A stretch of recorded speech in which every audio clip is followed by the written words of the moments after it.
Welcome to our first ever session of Facehuggers and Friends.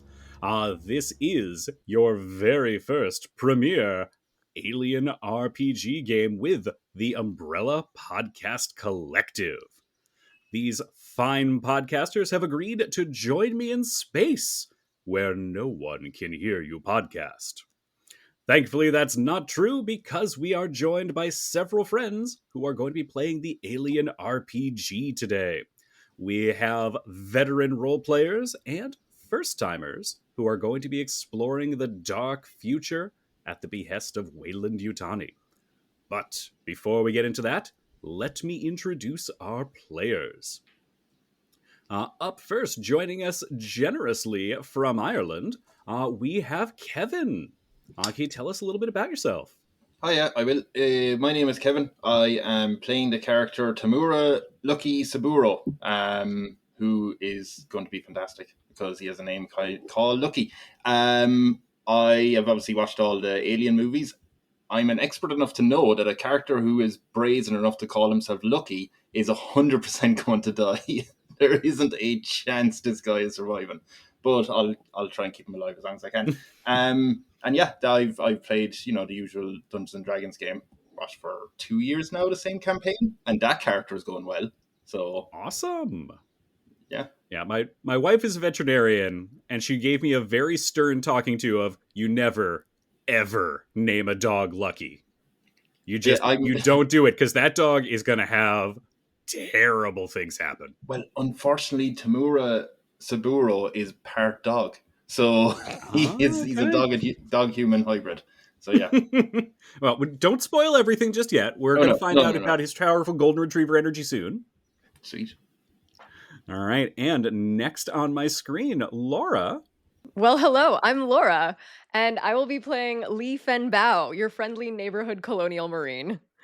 I'm from the show Midday Movies, and I have seen all of the Alien movies. I am a big fan. I have never seen an Alien vs. Predator film, but I have played many Dungeons and Dragons sessions, so I'm hoping that those two things, the Alien movies and the Dungeons and Dragons, will come together in a survival cup for me personally. Can't possibly go wrong. You know what's always worked well in the Alien franchise? Kicking in the door. Yes. It's never gone poorly. Great. Like a direct approach to aliens is famously successful. Mm-hmm. Yep. All right. And jumping right over, Steven. Hello, I am Steven. As Brian just mentioned, I am playing Okamoto Renzo, the company man in this Weyland-Yutani expedition. My show is also Midday Movies. I'm Laura's co-host and producer for that fabulous show, if I do say so myself. I have a lot of experience with the Alien franchise. We actually have done a couple of episodes already with a couple of folks from this particular podcast. And cross promotion. Yeah. And y'all were both great. We've had Kevin on, we've had Brian on, we're getting Shay on once my audio and video stuff gets sorted. Super looking forward to seeing you soon, Shay, on it. And just tons of experience watching the movies. I've been playing a ton of the Alien games as well recently. Alien Dark Descent, Alien Fireteam.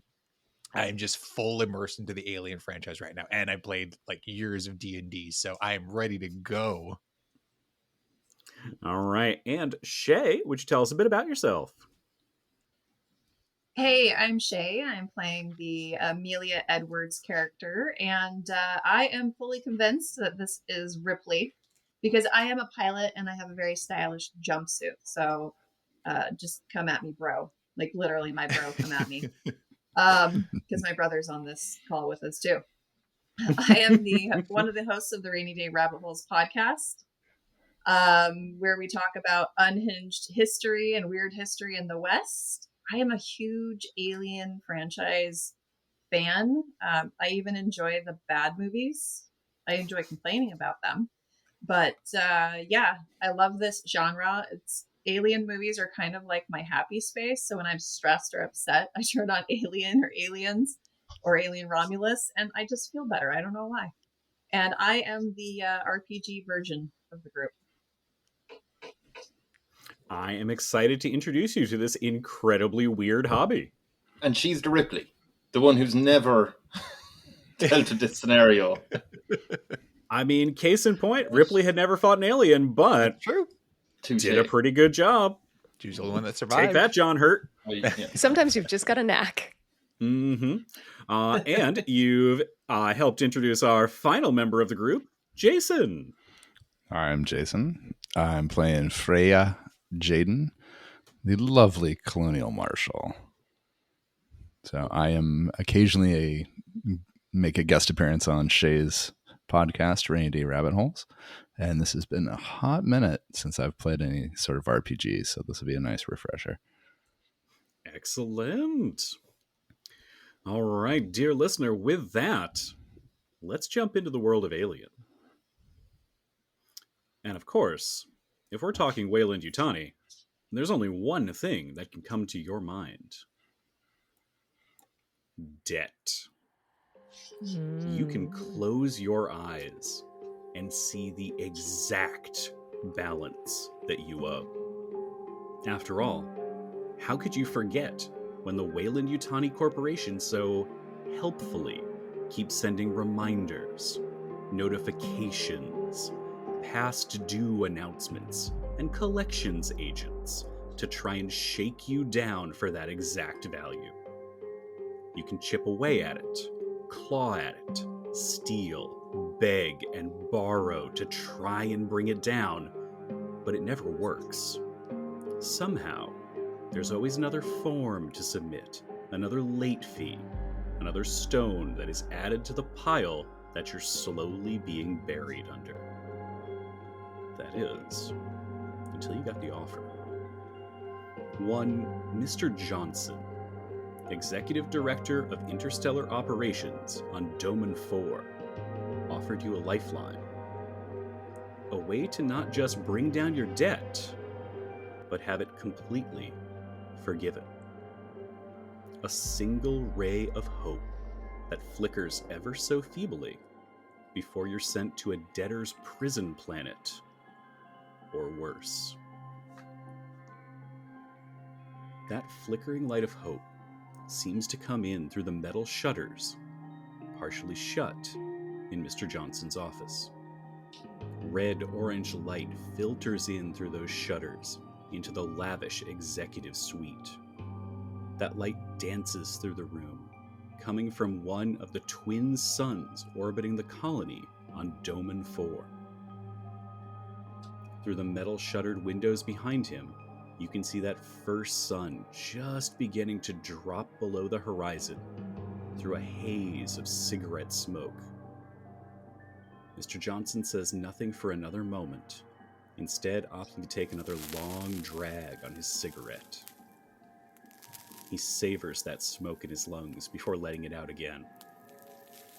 The words he said are still hanging in the air, leaving you all in a stunned and uncomfortable silence. So, that's the deal. A year spent to erase a lifetime's worth of debt. A single year of your life for a fresh start. He snuffs the cigarette down into the ashtray on his steel, burnished desk, and then looks over the 5 people in his office. For you, it'll seem like no time at all. Hypersleep will let you travel feeling as though you've only been in space for a night or two. Then, you just need to recover an item from the Demeter, return to your ship, and come back. After that, all of your debts are cleared. He slips another cigarette from the silver case on his desk and flicks his lighter beneath it. He takes another long drag. The shadows begin to grow longer between the potted ferns and the smoke in his office. What's 1 year of your life traded for your entire future? I've got the contracts ready right here for your signatures.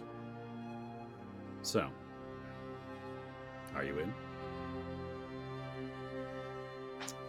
Here is what you know to be true. I guess I don't have a choice. Well, Oh, sorry. Here's what you know to be true. You are each in incredible, debilitating debt. Whether due to accidents, illegal activities, or medical costs, you cannot survive under the weight of your debt. Either previously or recently, your debt has been purchased by Weyland-Yutani. The gentleman sitting before you is the executive director of Weyland-Yutani's Spacecraft and Terraforming Division here on Domain 4. And he has outlined what he claims is an incredibly simple job. His predecessor, a Mr. Well, his name doesn't matter, he's not working here anymore, had arranged for an experiment.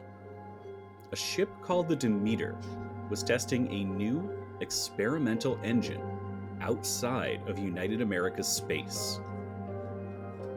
However, it's been radio silent for too long. Mr. Johnson wants this taken care of. And rather than using company assets for something that wasn't necessarily done on company paperwork, he's got some people in mind. Now, it will take roughly half a light year to travel from Domain 4 to the site of the Demeter, and half a light year to travel back. For you, it will feel like only a few days of sleep. You'll admittedly lose about a year of your life.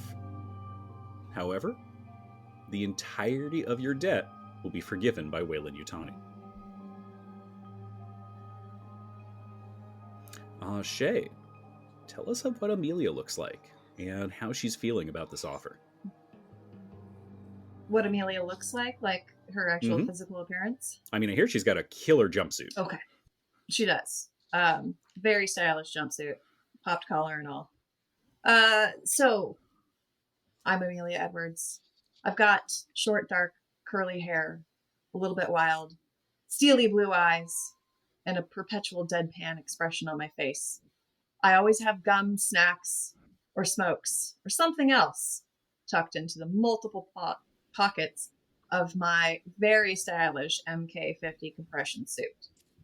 When I'm in the cockpit, or when things get serious, I always put on my mirrored sunglasses. Sitting in a chair next to you is Laura's character, Leaf and Bow. Laura, would you tell us a little bit about her? Absolutely. Leaf and Bow, myself, has close-cropped hair and cold eyes. My clothing is simple and utilitarian, and I wear a set of dog tags around my neck and have another set of dog tags as a bracelet on my wrist. The marine element of my past is really showing through in my current style choices. And how much does Leaf and Bow wish she had a gun right now? Oh, the feeling is omnipresent.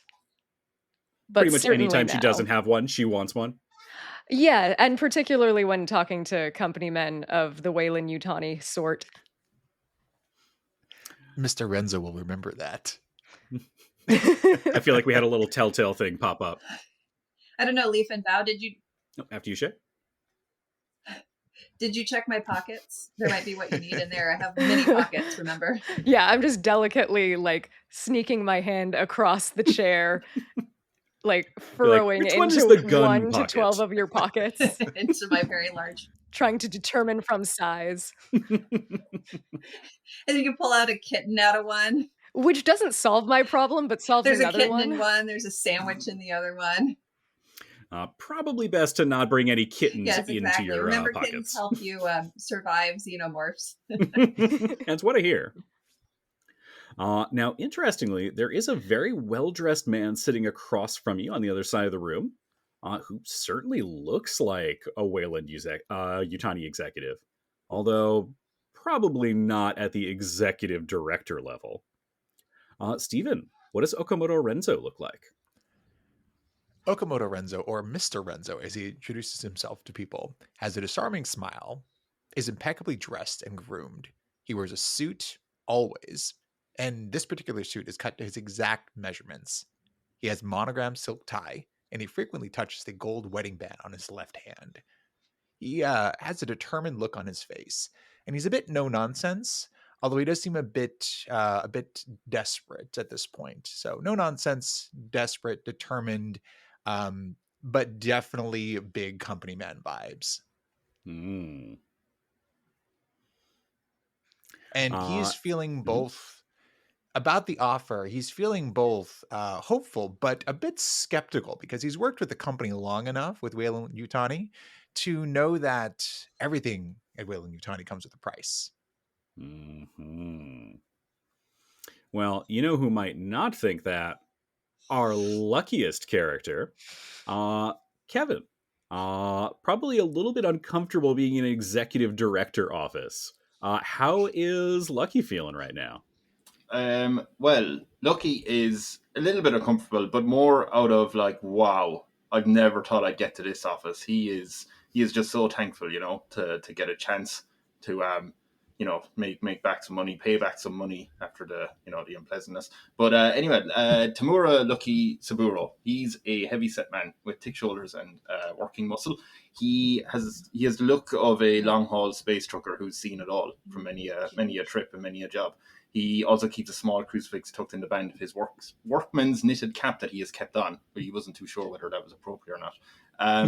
Lucky, by the way, I just want to point out, Lucky is a very jovial and friendly looking fella, probably because he was just after listening to his favorite podcast that I forgot to mention, the Tyrant in Training podcast, which is an improv comedy podcast that I do.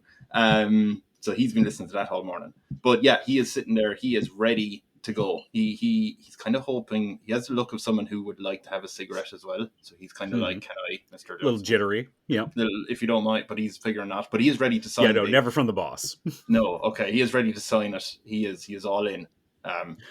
Little known fact: Tyrant in Training is the official podcast of Weyland-Yutani. They use it as a training tutorial. Yes, I've actually listened to that. Mr. Renzo has listened to that podcast extensively. Oh yeah, across the company, they're all like, "This is why you have to be the best possible tyrant. Don't make the mistake here." Yeah, it is part of your management training. It is mandatory. Oh, yeah. I feel like whoever's listening has no idea what the podcast is about now, but that's fine. Is this why? Is this why Weyland-Yutani has a horse-based currency system? Could very much be that. No one remembers your episode on Tyrant in Training.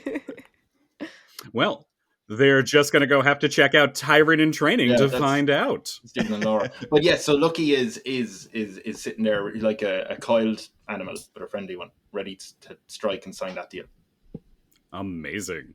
And last but not least, Jason, how is Freya Jaden looking in this room? Freya is looking pretty good. She's tall, lithe,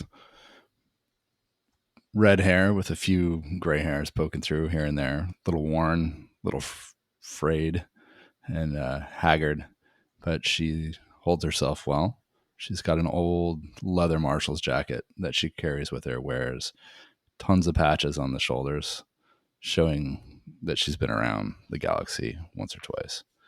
She keeps tapping the left breast pocket on the inside. Nobody really knows why, but she's got a quiet confidence. Excellent. And there's one final figure in the room. I bet it's because she has a cat in there. Yeah, we're all secretly armed with cats, and we're all hoping that they'll work like Jonesy. Wow. Finally, there is another figure in the room. A very quiet, nervous-looking gentleman. He's wearing some simple but reasonably well-cut clothes. Has a face with a little bit of rosacea on the cheeks. And you notice a little bit of doctoring equipment, a stethoscope around the neck. And as soon as Mr. Johnson has gotten done with his pitch, he is one of the first ones up, and it's almost a race between him and Lucky to go sign off on this form. Lucky wins. Standard. Deceptively agile, yeah. So, are all of you taking the deal? Please say yes, or you're going to have a really boring time on the show. Oh, yes, yes. I just confirm with our executive director. So 1 engine for 2.5 million. Is that the deal?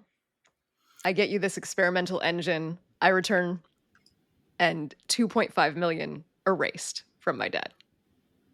All of the debt will be gone.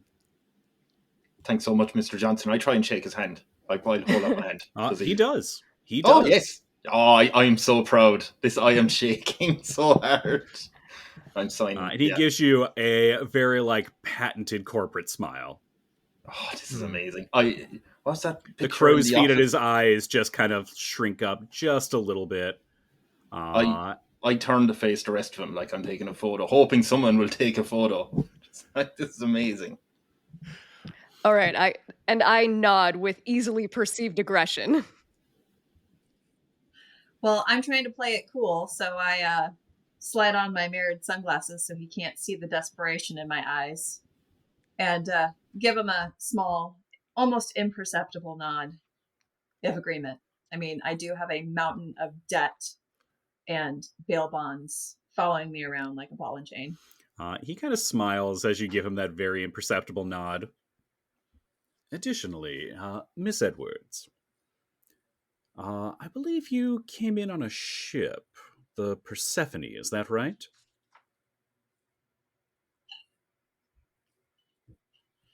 That's right. I've seen to it that we've taken it out of impound. You can use that for transit. All right. Back to my sweet, sweet ship. And Jason, is Freya signing the deal? Freya does not look happy, but she will give a good curt nod and imperceptibly whisper, if I have to. And he just smiles at that. All right, and with that, all of you have agreed.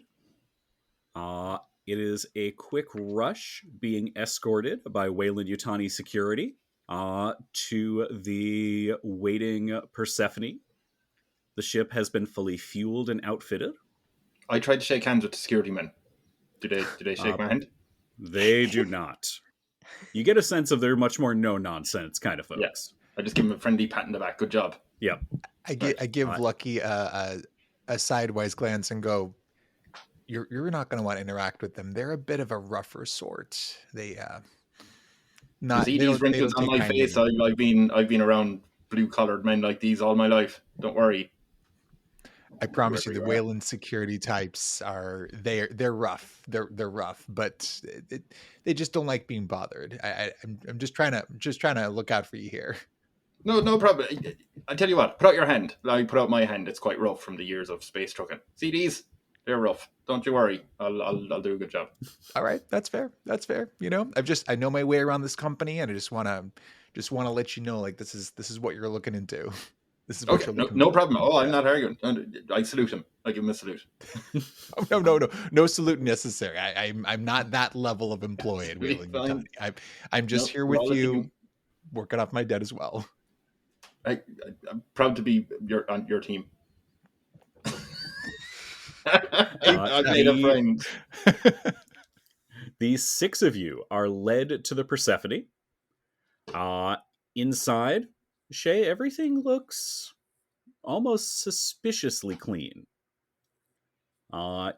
You don't know what the company might have done to this ship while it was impounded, or what kinds of tracking information they might have put into it.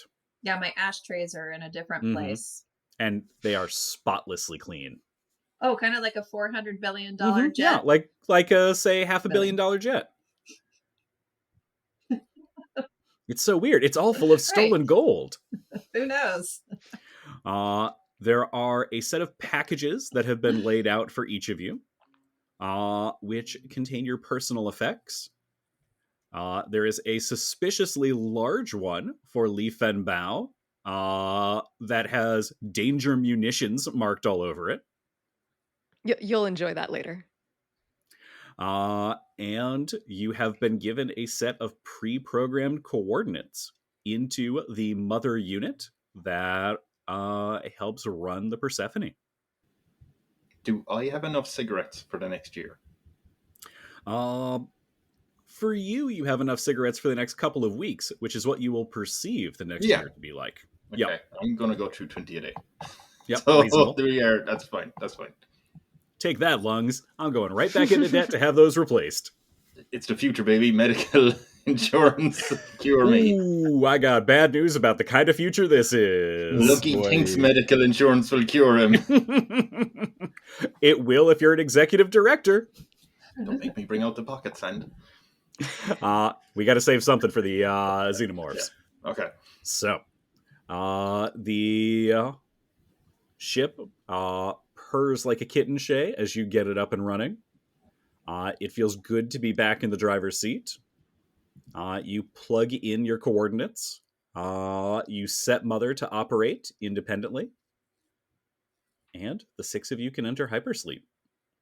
I'm home. It is important to note, anyone who is awake while the ship travels at faster than light speed begins to undergo psychosis. Similar to those who are exposed to unusual sound wavelengths, your mind begins to slowly unravel. You start hallucinating, seeing things, which is why it's so important that hypersleep compartments are included on all long travel ships. Well, Lucky being a veteran of this sort of journey is like, well, I'm going immediately into hypersleep. I've met enough people who've gone through that. No. So the 6 of you crash out in the pods. The ship enters kind of a medium to low power mode and heads for the Demeter. For you, it's as if almost no time has passed. You have some strange but half-remembered dreams as you're asleep. And then everything slowly grows bright again. You smell that crisp, recycled air. And a series of pings let you know that you have arrived at your destination.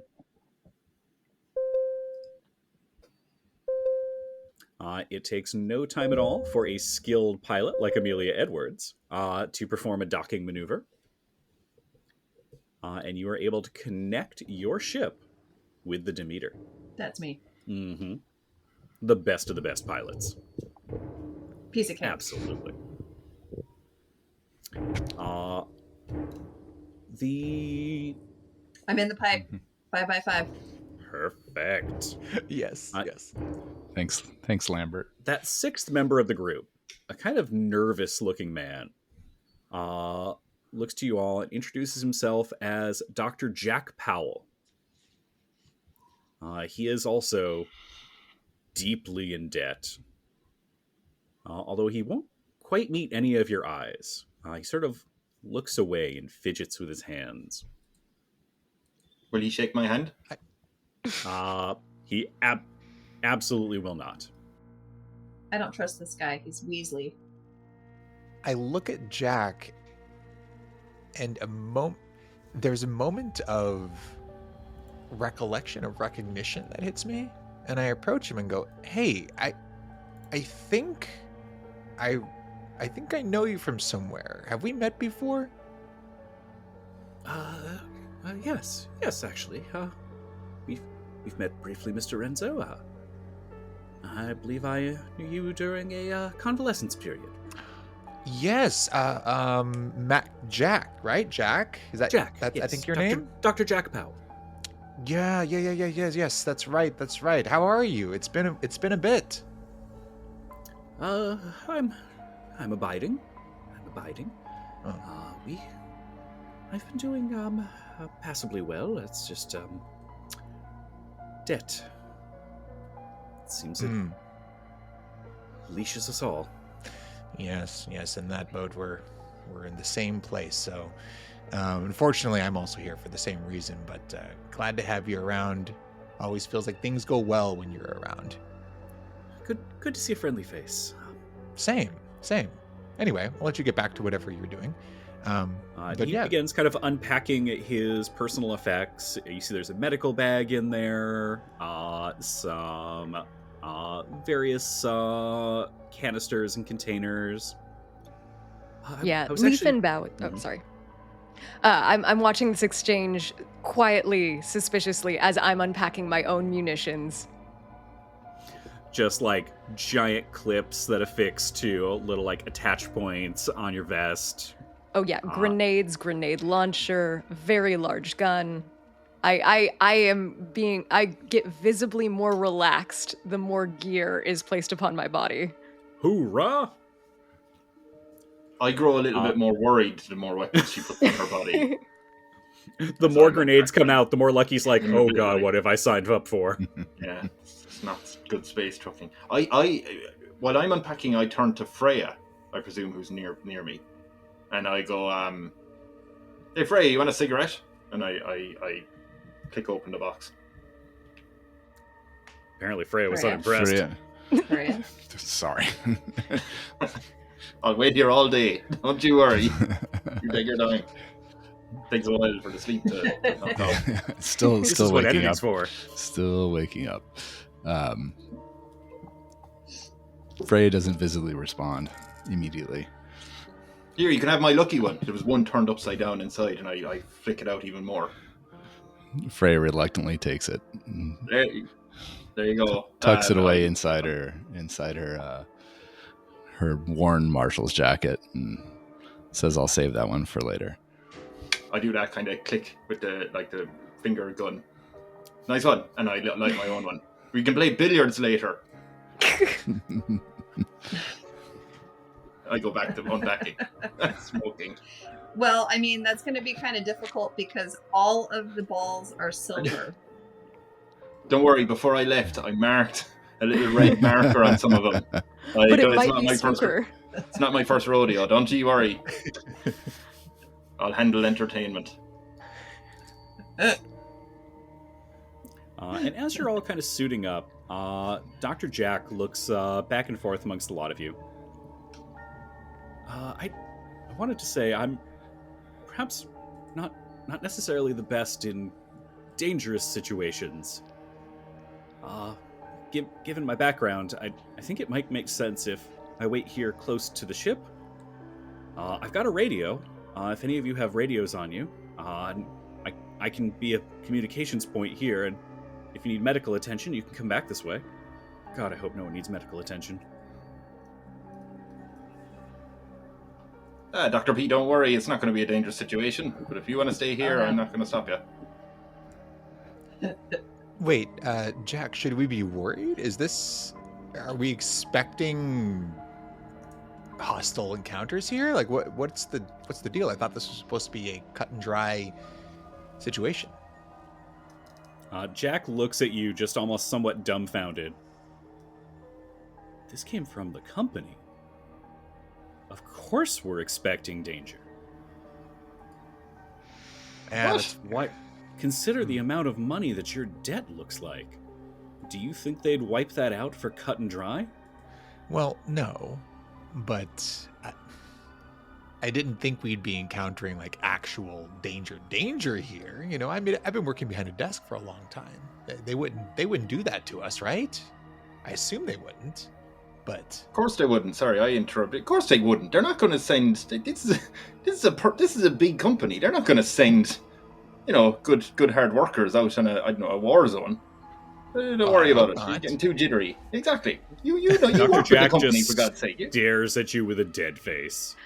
And as a response, I audibly click a new grenade onto my sash. Well, besides that one, but no, we're fine. And I'm just thinking to myself, I'm really glad that I packed the flight suit with the extra pockets. And I'm really surprised that no one had anything to say about my the underwear that I was wearing in my stasis tube also had cargo pockets. HR advised I should never. Really, these are custom bespoke underwear. I've had a talking to about that. I'm not falling for that one again. Everyone has packed their cats, right? Like, we're fine. There's no worry. we're good. We're good. Yeah, everyone's got at least one cat, right? That's right. Yeah. At Little least. teddy bear. Yes. I've got my company issued cat. That's all I need. I'm good. You won't ever see What them does that because look they're so like well exactly? behaved. What does that look like? Yeah, what does a company issued cat look like? It is It's a Weyland-Yutani brand cat. It's a Weyland-Yutani brand cat. It builds better mousetraps. That's what it does. Oh, fantastic. Oh god, I hate that so much, and that's so accurate.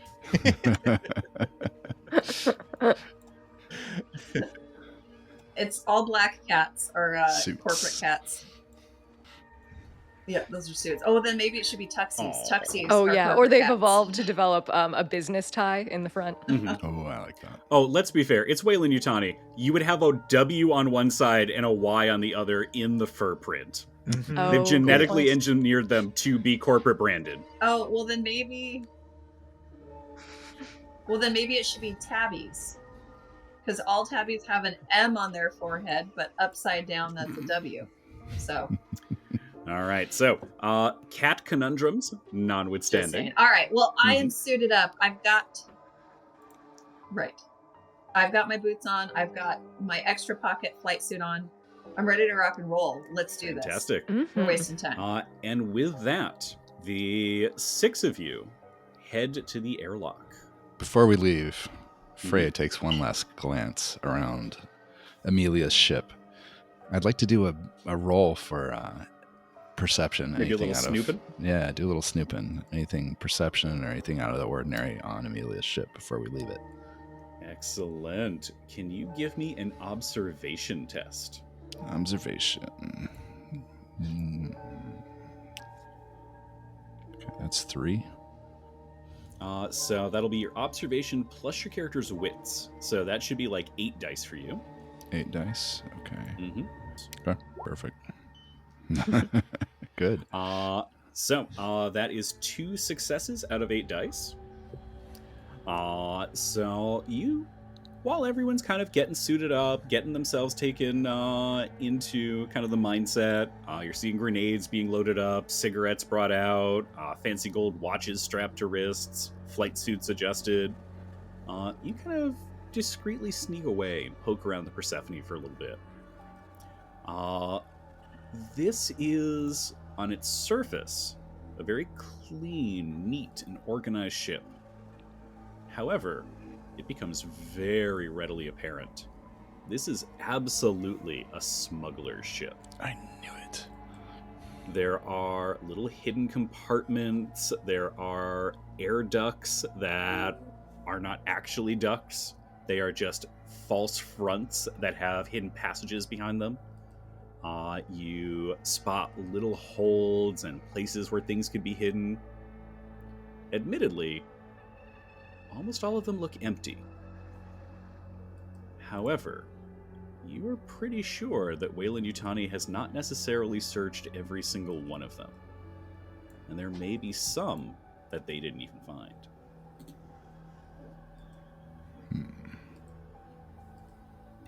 Do I have time to search? She's such a nosy little bee. If it helps, I'd like to think that I'm distracting everyone with my constant chatter, to trying to build some I rapport. absolutely believe that is happening. So Freya might have time to actually search because I'm like, and I have another story.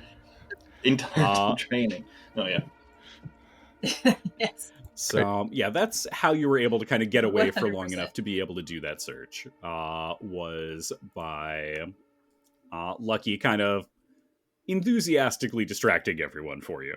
Definitely distracted. Definitely distracted by the stories. Not of my own will, but it's happening. I have a feeling if any alien shows up, I'll be distracting it. Just chat him So, up yeah. for a while. Chat him. Freya does kind of a search of the ship. You're able to find a number of hiding holes. However, you don't find any actual contraband or illegal goods in any of them. Okay. You got the sense this whole place was swept over pretty thoroughly. Okay. I think I'm ready to join the rest of everybody on our way out. Giving a sly eye to what's happening in the ship when I leave. Mm-hmm. And that's why I had to stop drinking. Oh, Freya! The six of you enter the airlock, which cycles with a hiss. And after a moment, the door connecting the two ships opens. Oh. Those kind of sound effects will be added in post. Oh, I don't have to make them with my mouth. Thanks, Jay. There is a... Remember, I can do the facehugger skittery sounds. And I will ping you when that one comes up. Although, I might have some fun surprises for you. Dear listener, I know who I'm working with here. Right. And I've got alien experts on the call. So I've made some changes. Oh, You'll yes. find out more soon. Yes, I'm here But- for it. I don't like this. There is Oh. a hiss as that The first xenomorphs door are opens. hot pink. And they all have tiny little cowboy hats. And there is a door before you. What do y'all do, and how do you proceed into that entryway? All right, I'm Wow. going to approach the door as the most munitioned member of this group, and open it. Presumably, it's not. Is it locked? You kind of quickly walk up. There is no sign of any lock on this door. It is just a standard kind of green and red push button for open and shut, and then the door will slide open. Okay, I give it a cursory look over. It seems legit. It's not an alien. I listen for a minute, and then I press the green to open and advance into what I presume to be a hallway, but I shouldn't presume. Feel free to move your token forward on the map. Then I will. Because this place is dark, I do have a flashlight, a handy flashlight. I know too. Oh wait, wrong door. Hold on. All right. Hello, Yep. friends. So you will notice certain characters, and listener, this is a great visual component for you. Certain characters have light sources available. Certain characters do not. So, for instance, Dr. Jack doesn't have a light with him. However, Lucky planned ahead, and so Lucky does. The next door opens up. It sounds like Leaf and Bao is going to make her way into the room. Who else is kind of going towards the front of things? I'm going to walk behind her, even though I have a flashlight. Do I press it on this map? It should be used automatically. So you should see like the airlock is all lit up because of your flashlight.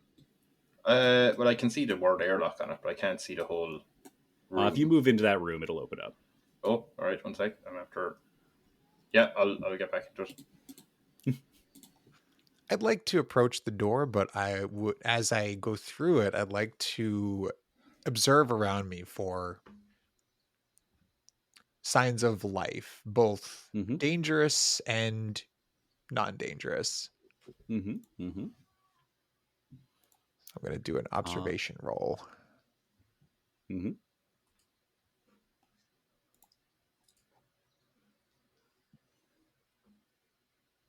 And Steven, what'd you get on your observation roll?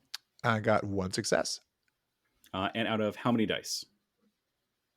Out of 8. Okay. So Okamoto Renzo is pretty observant. He's kind of checking things out. Everything in here is super clean. The air has that crisp, recycled smell to it of an airlock. Everything seems in very, very good shape. As everyone begins to kind of slowly, cautiously make their way, Dr. Jack has made you all a little more suspicious than you were before. And with a hiss, that new airlock begins to open and kind of cycle. In the airlock of the Demeter beyond, there's a pair of EVA, or extra vehicular activity suits, that stand on either side of the room. There is a window on the west door that leads into the rest of the Demeter. However, looking through that glass in the door, it's completely covered. Everything is black, as if there's something pressed over the door that's blocking your view. Dr. Jack will kind of get into the airlock, is sort of suspiciously looking around, looking over things. He's got his radio out in one hand, and his eyes are going everywhere. Do we see any computers around? Here in the airlock, you do not. You did get that observation roll, though, so I will let you know. You think to kind of double check some of these EVA suits. These are pretty standard issue Mark 35 pressure suits, which are heavy, they're bulky, and their air supplies are not fully charged. These can have a maximum of 4 units of air, and they currently have 3. So these are suits we could use to explore outside, in theory? Potentially, yeah. Yep. And they will fit a heavy set man such as myself. Oh, absolutely. Yeah, just making sure. So I was going to say I'm a company man, but I'm not a outer space man, really. So I'm curious. I asked the group around, does anyone know how to operate these? What these are, how best to use these? I feel like I would, but can I take a closer look? Absolutely. And roll? Yep. Oh yeah, I don't have to roll. I surely get to use that. No. You've used these quite extensively. Anytime you've done ship repair, anytime you've had to do like cargo connections, you've done a lot of EVA work. Leaf and Bow has probably done at least a little bit and has gone through some outer space training. Freya, you are more comfortable in a spacesuit than you are out of a spacesuit. Yep. And same goes for Amelia. You have spent so much time in the pilot seat, being ready to throw one of these on at a moment's notice. So, Stephen, Okamoto is literally the only one here who's like, spacesuit, eh? I wonder how those work. And you're like, yeah, you put it on so you don't die in space. I turn to Freya as I look at one and go, the Mark 9s. Haven't seen those in a while. And I look to see how she reacts. Can I do an observation roll with an eye towards finding a map of the Demeter? There are no terminals in here. Gotcha. You don't see any things that are out of the ordinary, but there's no like printed map or anything on the walls. Yeah, Yeah, Shay. So I vote that we move out of the airlock because I think that there's not a whole lot in here. So, but I do not want to volunteer to be the one to open the door because I have no light source nor heavy guns. I nominate Leaf and Bow. Who else? Raise your hand if you also nominate Leaf and Bow. I second this. I nominate Lucky's torch to be pressed up against the window. I'm like, do you know what? Why don't you do it, Lee? I'll vote with democracy, and I put my hand for Lee. It's encouraging to me that they have a memory of democracy. So I advance towards the door. I read it in the book. Okay. So I was looking at the windows and it looked like one was unlocked, but it is now locked again. So I go up to the door and I peer at the blackness of the window, and I knock on the window a little. This is a spaceship, so it's very strong, resiliently built. This is a heavy metal door.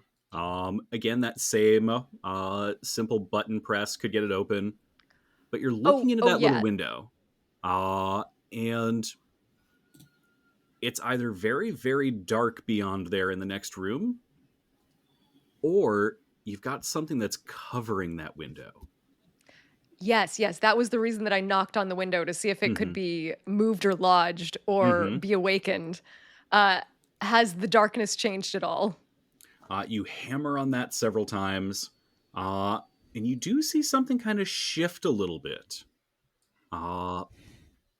There is something on that window, but you don't know quite what's on there. Okay, well, I guess I'm going to draw my pulse rifle and hit that green button. Whoa. Lee, it's a door. Come on. There is another hiss as the pressurized door slides open. And all of you are hit by a wave of humid air. It is warm and damp in this unlit chamber. And then you begin to pick up the smells. Everything in here smells of fresh turned earth and growing things. Lucky begins to kind of shine that torch through the room. I will put that. And you see carpets of grass growing out of the metal floors. I know my way around a spaceship, Mm-hmm. and that is not normal. Something's wrong with the environmental controls. Somebody got into horticulture. That door that slid open is covered in moss. It's all growing out of the metal and plastic. You see strands and carpets of moss dangling down from the ceiling. Clumps of bright pink and gray molds that grow all over the cargo containers. There are several bundles of vines with large flared pods that have grown out of an open water barrel. And in the center of the room is a mass of twisted wooden branches that lie in a small pasture of grass. Its gray wooden branches almost resemble driftwood, with green sap dripping off of it. There is another door that exits to the west. As I am kind of flashing my flashlight around, I'm going to call back, and I'm noticing all this. I'm going to call back to Jack, being like, "Hey, Dr. P, you're not a nature doctor by any chance? One of those guys? You never see anything like this before?" No, just human beings. Just humans. It's probably all right for me to light up in here at some point. All right. That'll be your expert opinion, your doctor's opinion. How much do you value your lungs? Doctor, just say yes, please. Yes, please. Okay, that'll do. Okay, yeah, it's a bit weird. You all coming in? To smoke or to the... I don't have enough, Lee. Sorry. I'm in. I rolled my eyes. Hey, Lucky, can you shine that flashlight around a giving you little a bit more cigarette. so we can see what we're dealing with here? I'll be following them through to this environment. I'm kind of wondering, can I shine more? Or is that it? Or maybe that's it. Oh, okay. That's it. I have to move around, but I'll move around and. It's not good. Thank you. You were making me you're making me very suspicious, company man and Marshall hanging out in the airlock. I don't trust either of you, and I don't like you where I can't see you. So, get in here. Freya's gonna pull her 357 Magnum out. I'm looking at going, wow, cool. Right, you all step into this antechamber. It is full of all of these growing things. There are all of these carpets of moss and grasses. There are some plants that are kind of waving and moving on their own, growing out of the water barrels. Now, there is an important feature of the Alien RPG that I want to let y'all know about, and that is the ability to search. You are in a potentially, as we'll soon discover, dangerous environment. And you can try and find useful little bits and bobs. One of you may choose to search, well, actually, technically all of you may choose to search this room. If you do, you would make an observation test. However, we can only find one thing in any given room. So once you have successfully found something that's hidden here, or kind of a forgotten thing, you won't be able to successfully search this room again in the future. It is also worth noting, dear players, when you search, it's noisy. You're pushing boxes around, you're turning things over, you're looking through desks and poking into little vents. Right now, maybe making noise won't be a problem. But if there are things that are hunting, they might be drawn towards things that make noise. Just something to keep in mind. Does anyone want to try and search this room? In my time at Weyland-Yutani, I learned the skills of observation. It's one of the things I'm best at. I can do an investigation here. I can look around, but with all of this weirdness, with all this weird biological growth, do we feel comfortable with me doing that? I'm a little concerned about what might happen here. But if we're ready, I could take a look around. This whole environment feels very suspicious, though.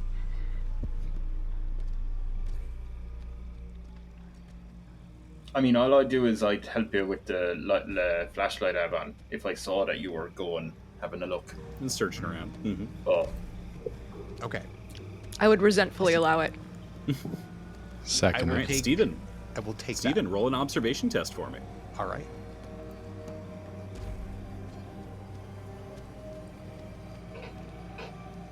And I get 1 success. 1 success on 8 dice is enough. So let's find out what you find in this room. Searching through this antechamber takes you probably about 15 minutes of digging through things, pulling up this bed of grasses to get at some of the crates and things that are here. And you find 2 flares. Nice. Okay. Those might be useful, and they will also give you temporary access to light. I love it. I take one and I hand one off to someone else that doesn't have a light source. Who else doesn't have a light source? I see people with... I will take a light Me, source me, from me, you. Me. All right, Li Bao. Choose whoever or- you like better. Or whoever has the most pockets. I was about to say, no pressure as Laura says that. Not your How about co-host this? saying choose who you like best. Diplomatically, I'll Within let the game. How about this? I will let you all rock, paper, scissors for it. I nobly allow our Ripley stand-in to have it. Very noble. That is kind of you, Leaf and Bao. Why, thank you. I hand it over to Amelia? Amelia. Yes, I was going to say Freya. I got them confused. I hand them over to Amelia. Here you go. In case you Amelia need puts light that in her flare pocket with her other 2 flares. Oh wait, you Oh, already have good. more flares? Also, I put my token on top of yours, and now I cannot move it out. So Wait, I am basically humping you, apparently. well, you really like that flare.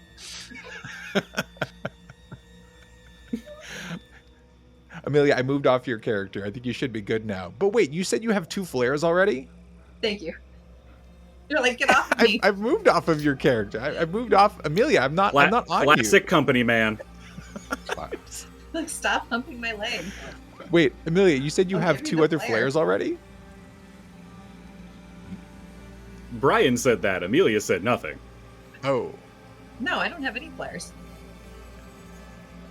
Oh, wait. that's a classic space jape. Well done, Amelia. I'm Oh, no, I do have 2 flares. Never mind. I didn't see that. Sorry. Remember, I have lots of pockets. going to say I saw her putting the flare into her pocket and saw the 2 other flares in the pocket. Would you like to hand... I have some amount of flares. I did not realize that. Mm-hmm. Sorry, I was scrolled up. Oh, well, that's because I was not scrolled down and did not know that. Remember, I have lots of pockets, and the flares were lost in there. Hey, that's fine.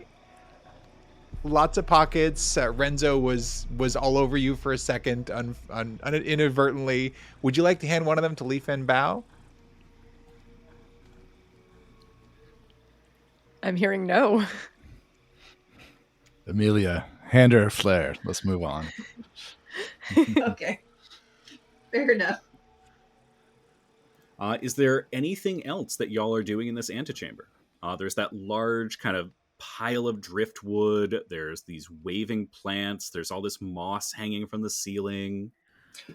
I want to look past Lee and say, "Hey, Freya, do you have a light source? Do you want to stick with me? I have the flashlight." Sure, I'll do that. I'll pull out Cool, the no problem. flashlight and turn on the Uh, high-powered flashlight. I was gonna say Freya actually has a flashlight of her own. Oh, well, that's no problem. And I just like walk past Lee. And Freya clicks on the flashlight, and as you do, you see that driftwood kind of shift and shudder a bit. Oh no, that's not good. What do you all do? My rifle is so high right now. It went from at rest to pointing Immediately at. ready to go. Mm-hmm. Same. Yeah, I back. I draw people's attention to it and back away slowly. And I also discovered that I had a flashlight as well, and I turned it on the thing.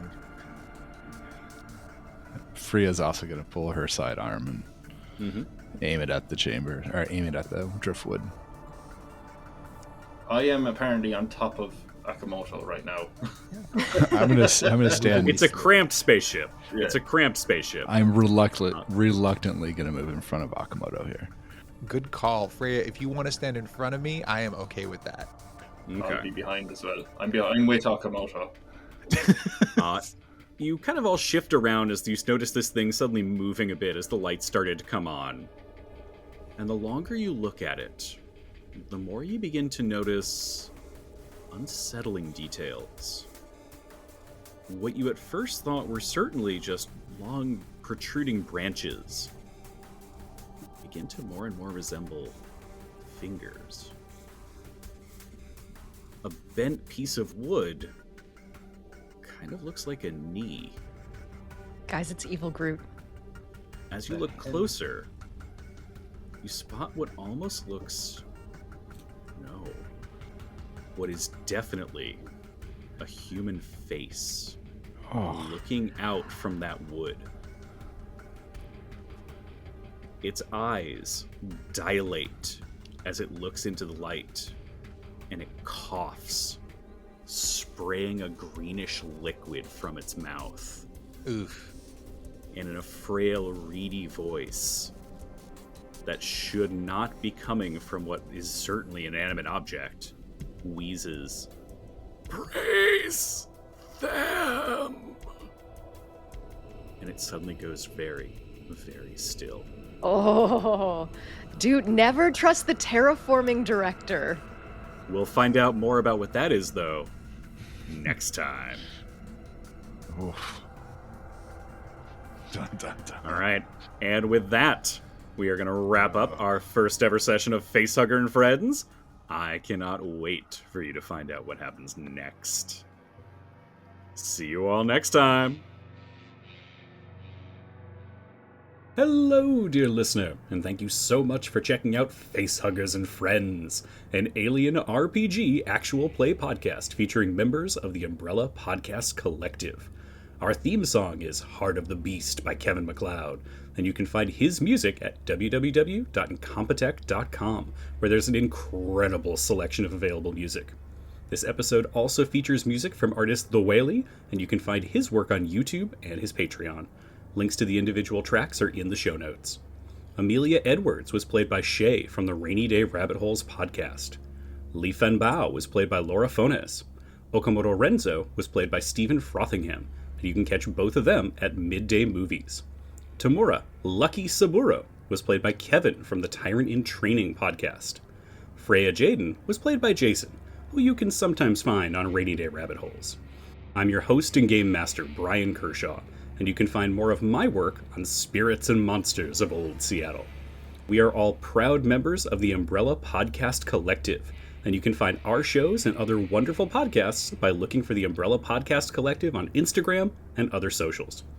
Remember to keep an eye on the feed for brand new episodes of Facehuggers and Friends, because in space, no one can hear you podcast.